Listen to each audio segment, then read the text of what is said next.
Guys are going to get into what's called post-processing, where you do work to your photographs after you've taken them.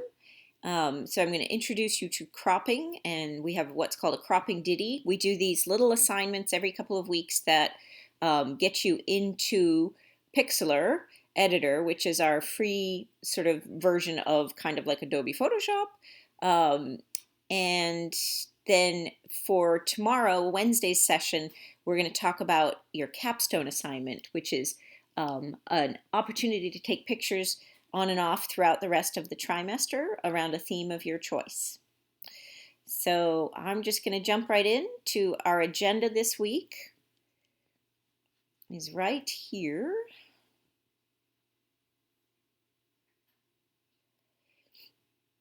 And I was telling a couple of students that at the bottom of the agenda, I just added last night some tech tips, and I'll probably just keep adding to them. We have on our pages, we have quite a few tech tips as well. But you know, how to get your photos off your phone can be a hassle sometimes. All right, so without further ado, post-processing. And feel free to just unmute your mic at any point and ask questions as we go. So a lot of sort of very hardcore traditional photographers believe that you shouldn't have to do anything to your photograph after you've taken them.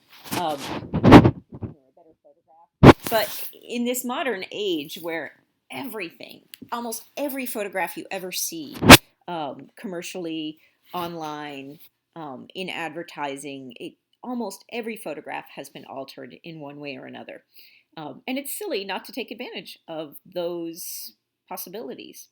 So you're going to look this week at your composition photos with a critical eye, and you're going to think, even though a lot of your photos you did a really beautiful job setting up the composition, we're going to see if we can't make them a little bit better by cropping.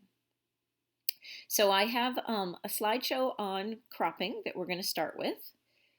So basically, cropping is the removal of outer parts of an image, of a piece of art or a photograph, to improve the image, and sometimes to change the aspect ratio, and we'll get into that in a second. So I consider it a way to fine-tune your image. And there are a couple of artists for us to look at this week. Julie Blackmon is a photographer in, I think MO is it Montana or Missouri? I always get confused. She uses cropping in a very dynamic way. And to me, I would imagine that a lot of her photographs, she does the cropping in camera, meaning she sets up the frame a specific way. But what she chooses to be cut off by the edges is sometimes just as interesting. So here's an image of her children and friends. And this little person up in the background is very much cropped off. There's just a little bit of it. But if you take your hands or your fingers and you cover that part of the image, I think the rest of the image isn't quite as strong. So with that little dot of the white socks, it really sets up a strong diagonal from corner to corner. And this is another example of one of her images. And her photographs sell from between $3,500 to $12,000 a piece, depending on how large they are and how many she puts in her edition. So an edition is an artist or a photographer's way of promising that they're only going to make a certain number of prints. So she would limit her editions to, say, 10, and then it would make the photographs more valuable. So here we've got people where you barely see the people at all. You see a couple of arms, 2 sets of legs, and her cropping is what she chooses to not show. And I think it's very clever, very strong. This is one of my favorite photographs of her because if you spent much time researching art history, you'll recognize there are a lot of things in this photograph that steal or, use art history, including the way this oriental rug is set up on this checkerboard floor. It's a very Dutch sort of interior scene, Dutch painting from the 1600s. The older furniture, even this image on the wall, is really reminiscent of art history.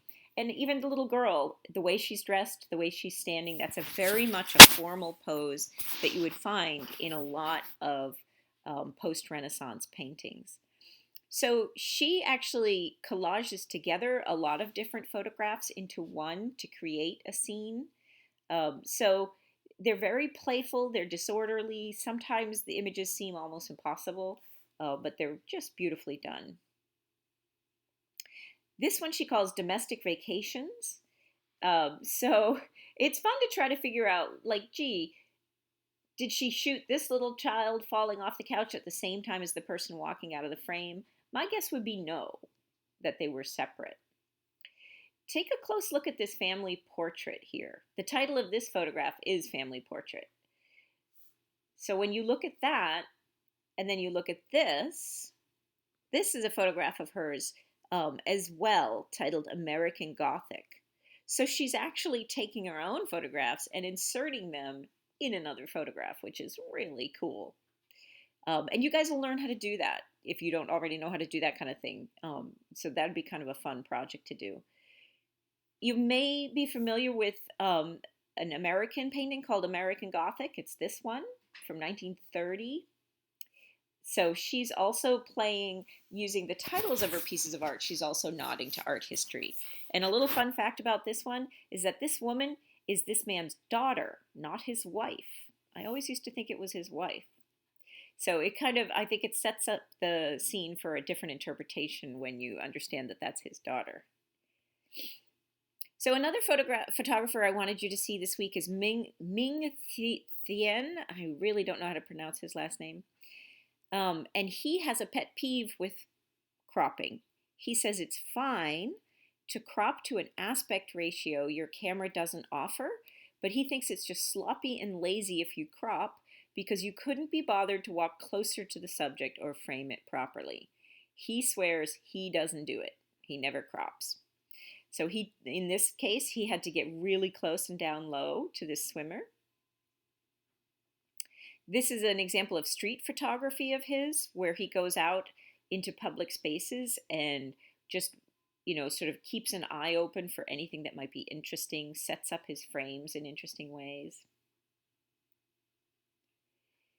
And one of the fascinating things about him, about this photographer, is that he graduated Oxford College at age 16 with a physicist's degree.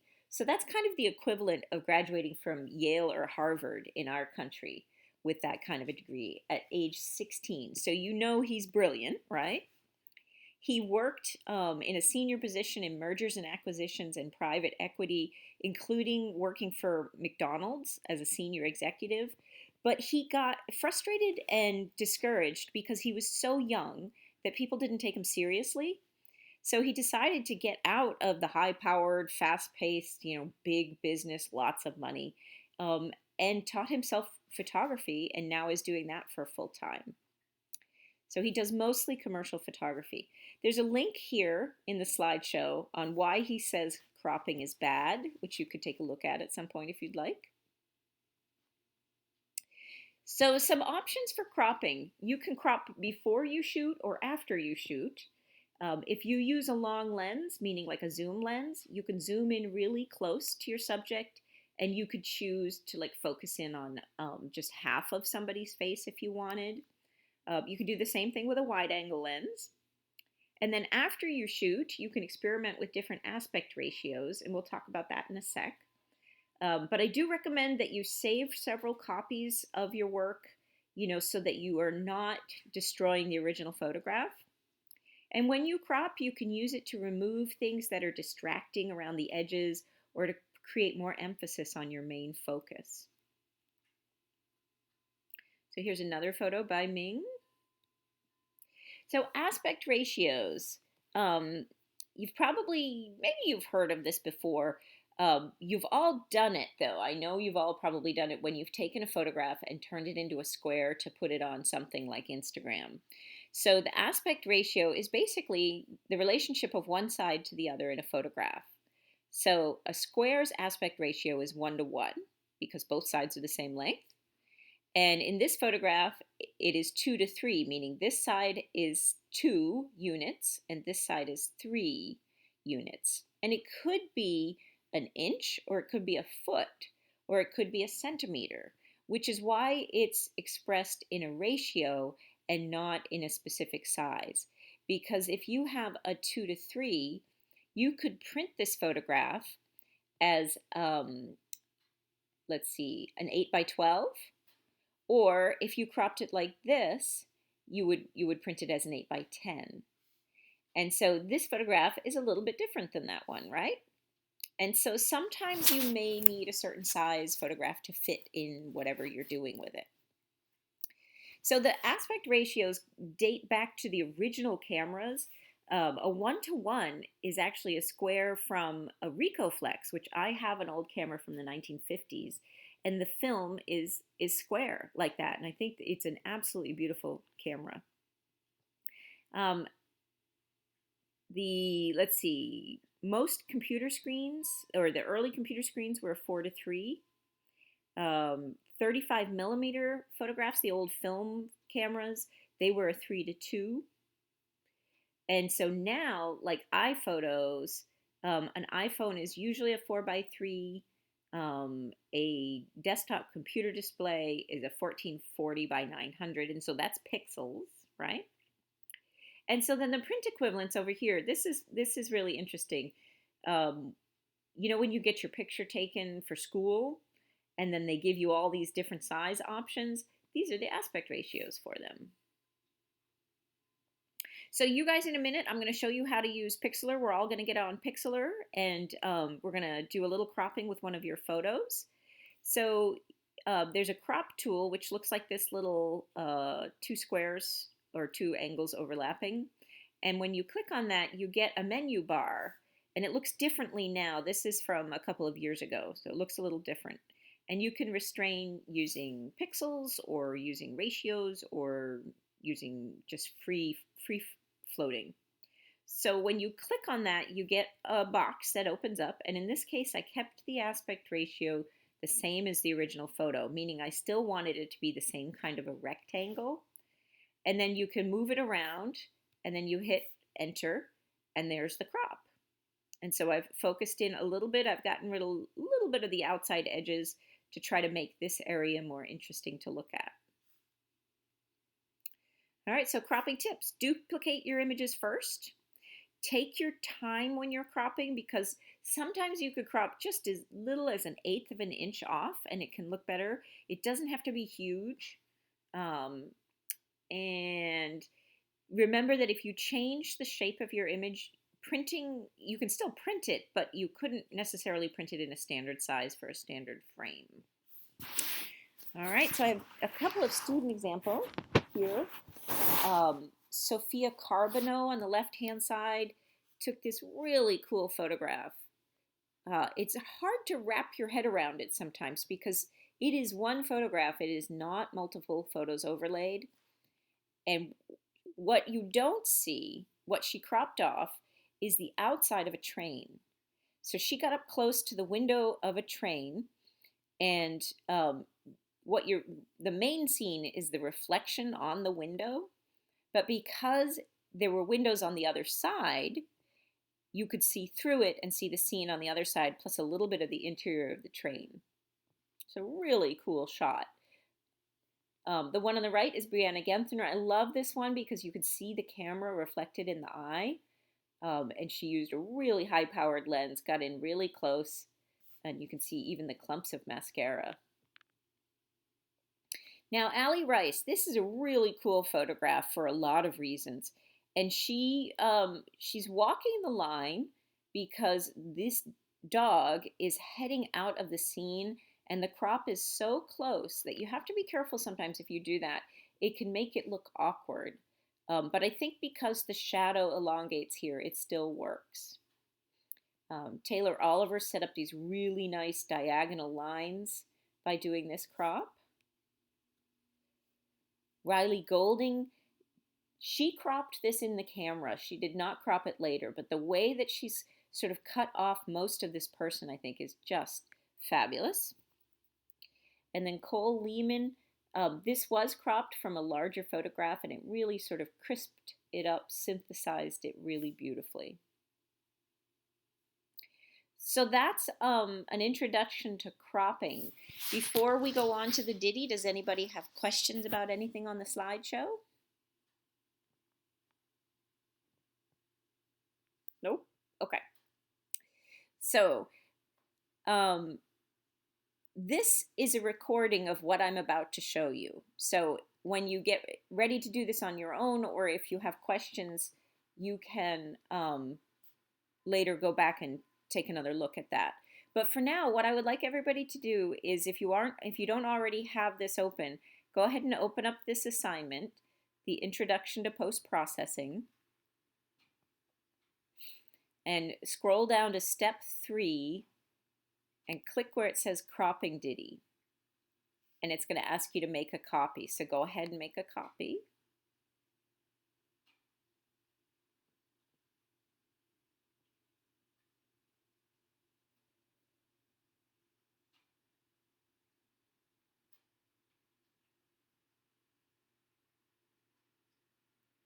It's probably a good idea, I try to encourage people to do this, to change the name. So I'm changing mine to Sylvia Cropping Ditty VL. VL just means virtual learning.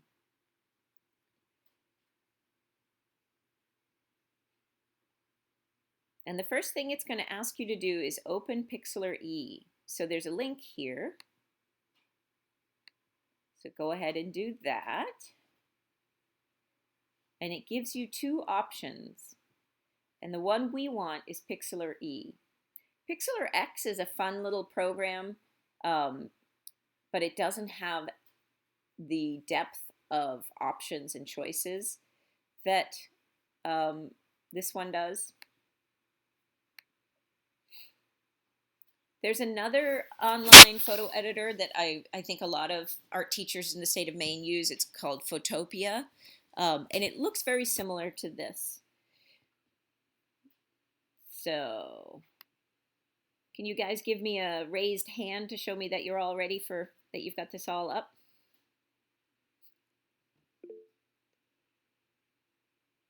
Colby, are you good to go? Okay. So once you're here, then you need to open an image. So you're going to click Open Image. And I'd like you guys to use something from your composition assignment. So here's a photograph my mother sent me yesterday asking me if I could turn it into a Christmas card for her. And I did. But I'll use this to play with. So once you have your picture open in Photo Editor, I would like you to also open it and drop it into the Google document, because I need to see the original one. So you're going to put your insertion point there and go Insert, Image, Upload from Computer. Choose your image and click Open. Wow, that's big. So now I'm going to shrink it so it's no more than half the width of the page. There we go. Because that makes it just easier for me to see. And then we've done step 3. So now on the bottom here,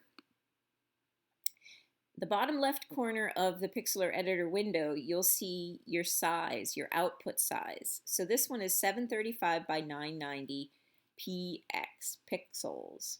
So if I were trying to submit a photo to a website that had a certain size requirement, you know, if I were doing like a Facebook cover page, or if there was in my AP classes, there's an output restriction.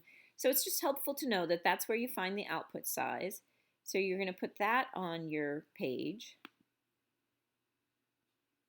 So right here, 735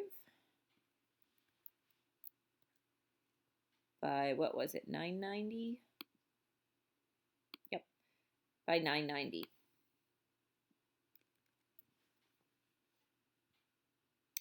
Now, we have to do a little math because I want to know what your aspect ratio is.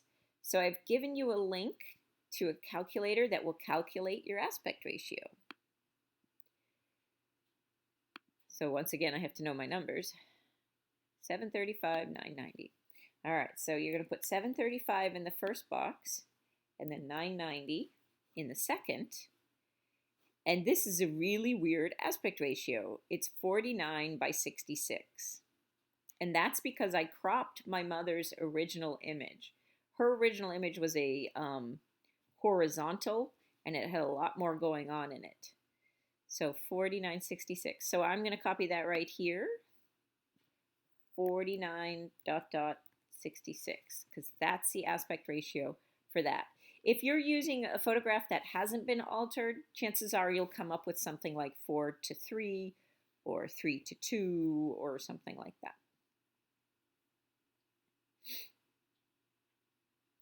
All right, so far so good? So now, this next bit on the document is basically how to crop in Pixlr. It's just the instructions. So then we jump down to part 2 that asks you to crop your image in Pixlr so that the aspect ratio is 1:1. So if I come here, and I click on the crop tool, notice I now have a different menu bar available. It's telling me what my original output size is. It's offering to straighten it, but mine is straight, so I don't need to do that. And it's giving me 3 options for constraint. So if I did a free crop, that means I can move them any way I want. But for this one, I need a ratio of 1:1, and that's the default. So I have a square just popped up. Now I can take the corners and I can take the edges and move them in and out and see how it still stays as a square. That's because I've told it I want it to be a square.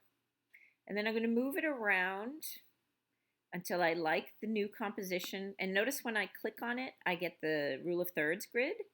So I can kind of position it so that that butterfly is right where the rule of thirds would be. And then when I like it, I hit enter. Then you go to File, Save. In this case, we're just saving as a JPEG, moving the quality all the way up. And instead of there being a save button, you'll see on this application it's a download button.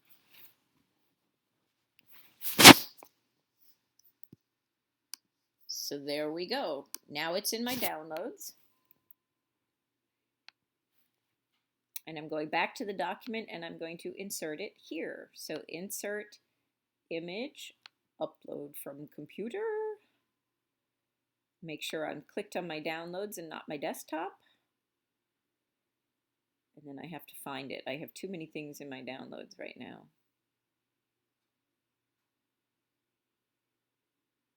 I'm going to go to Recents. There we go. And open. And again, it's a really big picture, so I'm going to shrink it down a little bit.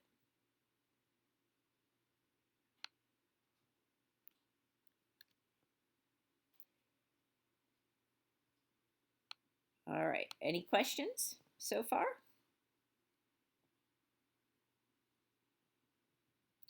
So the next thing it asks you to do is revert your image to the original. And the easiest way to do that is to go over to this history panel on the right-hand side and just click open. One of the nice things about Pixlr Editor is that you can go back 16 steps, so it keeps the history of everything you've done. You can jump backwards and forwards. And now we're going to choose another crop.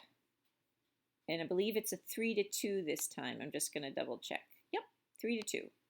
So again, I want to click ratio and a width of 3 and a height of 2. And now you can see it's giving me a rectangle. And so I could just reposition it. And I really do encourage you to try to make it more interesting than the previous than the original version if you can. Enter and download.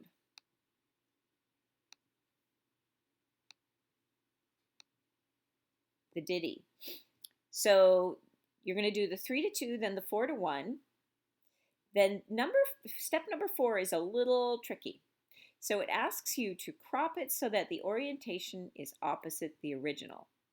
So if your image is horizontal to begin with, you would crop it to make it a vertical, and if it was a vertical, you would crop it to make it horizontal. So do I have a vertical or a horizontal picture?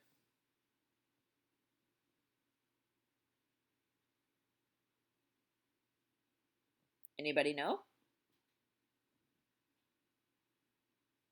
Vertical. Yes, this is a vertical because it goes up and down. A horizontal picture goes side to side. It's flat, like the horizon of between the land or the sea and the sky is flat. So because this is a vertical, now I need to turn it into a horizontal image. So I'm going to leave constraint on free, and I am going to, basically it's just by shrinking it into a rectangle, it will make it a horizontal. And in order to move it, you notice how I have to have my mouse more towards the middle to move it. There we go. So I've just taken a vertical image and made it into a horizontal. So question number 5 asks you to tell me which of your crops you think is the most interesting and why.